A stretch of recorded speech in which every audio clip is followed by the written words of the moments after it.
مہلت کی مدت کب سے شروع ہوگی؟ چنانچہ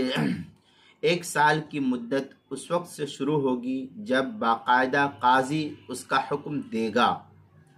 لہذا اس سے پہلے جو بھی وقت گزر چکا ہو وہ اس مدت کے اندر شرعی اعتبار سے شامل نہیں ہوگا۔ چنانچہ اس مسئلے کو، اس تفصیل کو مستفاد کی الحیلۃ الناجزہ کے صفحہ 67 پر، اور فتاوی ہندیہ میں ہے ابتداء التعجیل من وقت المخاصمہ کذا فی المحیط، فتاوی ہندیہ کتاب الطلاق باب فی الانین جلد نمبر 1 صفحہ نمبر 523، جو پرانا چھپا ہوا نسخہ زکریہ بک ڈیپو دیوبند کا ہے۔ مبسوط للسرخسی میں ہے لا يحتسب على الزوج بما مضى من المدت قبل المرافعہ، یہ مبسوط للسرخسی کی عبارت ہے کتاب النکاح باب الانین جلد نمبر 5 صفحہ نمبر 102، کتاب المسائل 5ویں جلد صفحہ 268 پر بھی اس کو نقل کیا گیا ہے۔